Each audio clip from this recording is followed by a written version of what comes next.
purpose, meaning, and significance to life in general. There would actually be no God if there was no hope. In fact, the very reason that mankind has the ability to hope speaks to the existence of God, because again, without God, there would be no hope, there would be no purpose. What would be the meaning in anything that anybody did? It would be pointless.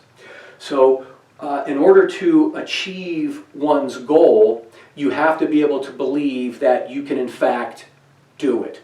So there are two aspects to hope in this capacity here. So you have to believe that it's possible, that it can happen, number one. And then number two, that you have the capacity or the ability to make it happen. You might not be able to do it right now, but you can learn and take steps, and over a period of time, you can make that happen if you stick to it. Now, those goals might be next week, next month, but they may be 3, 5, 10 years out. And there's nothing wrong with long-term goals. Everybody needs to have short and long-term goals. But if that goal is long-term and you're just looking at out there in the future, that can be somewhat disheartening. So you also need to put benchmarks along the way there to kind of serve as a motivator to keep you on track, but also to grow your hope. Now, another reason why hope is important is because in order for hope to grow, it obviously has to be tested. It has to be tested. That's why we see people with different levels of faith and different levels of hope, and how people are able to hope in the most desperate circumstances. That's because they've been tested and they know that hope works. So hope untested is really not hope at all. It's just wishful type thinking. But again, this goes back to what we just said a minute ago or a few minutes ago with those earlier philosophers about pushing ourselves to our potential and our pursuit of excellence. That does require hope, because that's when you're stretching yourself. You can't push yourself to your potential unless you're pushing yourself to your limit. Liken it to going to the gym and working out, or running. To increase your cardiovascular stamina. You want to go beyond your capacity when you think that you can't do it anymore, and yet you push yourself and you break through. That's where the actual training is most beneficial. Likewise, it is for our hope. So it gets tested, and it gets tested through the negative circumstances, the things that we don't like. But again, looking at our attitude and having a hope, an outlook of optimism, our hope can grow and carry us through those circumstances. So research shows that people who have a higher capacity for hope are able to achieve their goals and have a better quality of life compared to clinical populations. Moving on towards commitment. Commitment I define as an obligation to act regardless of emotion. So and the reason why I define it that way is because people can say that they're committed to doing a given thing. And I think maybe the example I use in the textbook is about the New Year's resolution. I don't know if I use that one or not. I've used it in other writings. We're into the new year now in January. People make New Year's resolutions and goals for themselves. They commit to something. But life happens, it gets in the way, schedules go off track, other competing demands, and then we begin to lose sight and not keep up with those commitments. And as we not keep up with those commitments, or if we're engaging in those commitments, but what we're looking for isn't happening in our time frame, because maybe it was unrealistic, then we start to begin to lose hope. And then when we start to lose hope, our commitment to right behaviors begins to fall by the wayside. So that's why we see with these New Year's resolutions, as good as they may be, usually about 5, 6, 7 weeks or so, they start to peter out, and then they're not on track anymore. They lost commitment and they lost hope. People who are successful in life, the research shows, that they are willing to do and engage in whatever behaviors are necessary for as long as necessary in order for them to obtain their goals. That's the definition and the essence of commitment. But that also speaks to emotion versus truth and the law of resistance and submission. Submitting to right behaviors in spite of any emotions that may be telling you, or you may be applying negative narratives to do the otherwise. Those are the things that you need to resist, but you can only do it through being committed to right behaviors. And then, of course, the research backs that up as well. So in order to obtain your objectives in life, you have to have hope, you have to have commitment. One without the other, it's not going to work. But then the question is, what do you do when the commitment runs out? Because there will come a time when commitment wanes, when we become, weak, we become worn down, and we do start to lose hope. That's all normal. That's not abnormal.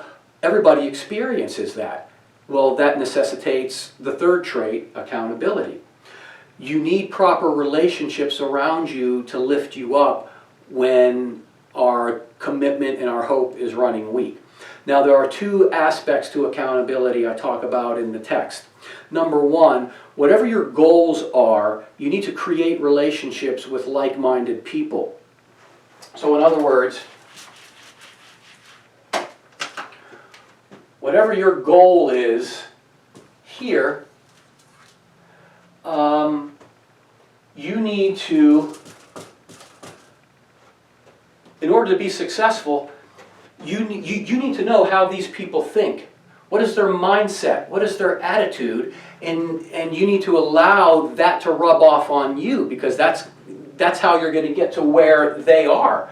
So you need to create relationships with like-minded people like you who are on their way to obtain that goal, but you also need to create relationships with people who are where you are trying to go. Again, in an attempt to influence you in a positive direction to get you what you want. That's also biblical as well, because the Bible talks about not forsaking the coming together of the saints, to be able to engage in fellowship for the purpose of encouraging one another, creating hope, but also so our faith can grow. So it's incumbent upon us to always strive to create relationships with people who are stronger than we are, spiritually, who know more than we are in a given field and something that we're trying to learn, because we want that relationship to rub off on us, but that's how we're going to grow. So that's the first part of accountability. The second part of accountability is having at least one person, because you have to have two people to form accountability, at least one person, if not more, of somebody or some people that you can trust, who are aware of what your goals are, who are aware of what your committed behaviors are, and when you're not engaging in those behaviors, you give them the right to enter your space and to call you out on that. Now, subsequently, you also have to give up your right to be defensive, and you listen to what they have to say, you take that criticism, and then you make those adjustments and then get back on track. That's how accountability works when commitment and hope begin to wane. The research shows that people who are high in resilience and well-being, people who are successful, surround themselves with those types of relationships. Not just yes people, but relationships who are going to challenge them and to keep them on track so they can continue to grow and to continue to work at the pace that they are in order to fulfill what their goals are for themselves. And that would be compared to clinical populations where we don't see that. So routinely in clinical populations, what we see is when they're confronted with negative or adverse circumstances, they actually pull away from relationships. The relationships become fractured, and then they isolate themselves. That leads us to the last trait, which is passion. And I'm going to stop here after I discuss this one, and then this will bring us up to date. So passion is the last trait of the common factors model, or the HCAP model. Passion is the motivation for what we do. Everybody has motivation and everybody has passion, even if it takes them in a negative direction. So, an example could be a drug addict. An alcoholic has passion for what they do. Otherwise, they wouldn't do it. In fact, they do like what they do. It is fun. I've never had an alcoholic or a drug addict say, although they may hate the consequences of their life, but they never say, boy, I hate it when I drink.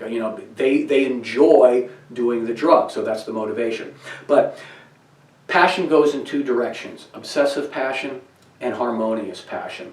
Obsessive passion works from the outside in, which means that people who are driven by obsessive passion need external stimuli and behaviors to make an internal change. So in other words, they need to engage in outward behaviors to make them feel something positive about themselves.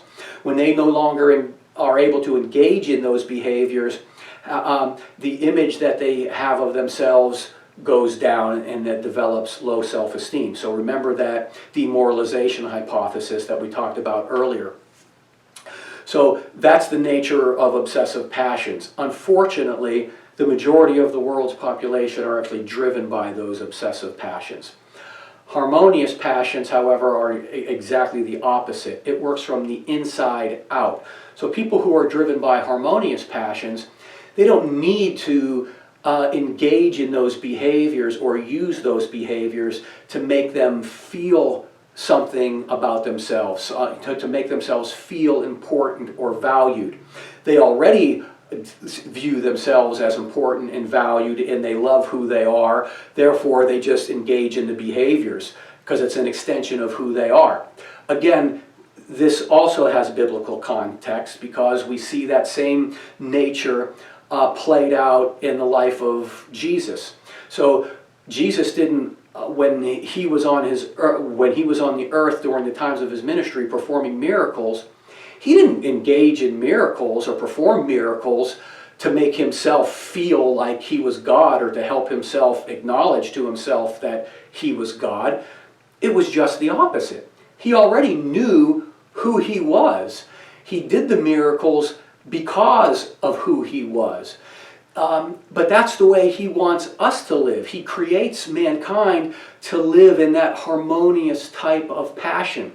So to some degree, it is important to value yourself and to love yourself, because the Bible also talks about to love your neighbor as yourself. So in essence, that's saying that you can't effectively love your neighbor or love somebody else unless you have a healthy love for yourself, because you can't give something to somebody that you don't have. Otherwise, the love that you are giving to them is self-serving and it's fractured in some way.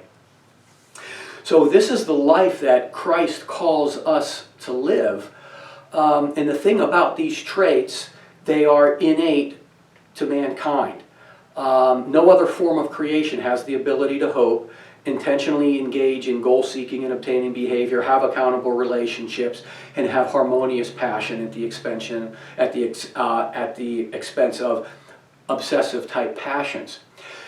When the Bible talks of us being created in the image of God, I believe that these traits reflect the essence of God and is His image in us. Because God is the definition of hope. Because like I said before, without God, there is no purpose for hope. There literally would be no purpose for hope. So God's also the definition of commitment. And we see that commitment played out in Jesus' death on the cross for the salvation of mankind, even though we see him in the Garden of Eden in his humanity crying out to God to want to change his mind and to come up with some other plan, but yet for the glory that was set before him, he stuck with the plan and was committed to it. So God's the definition of commitment.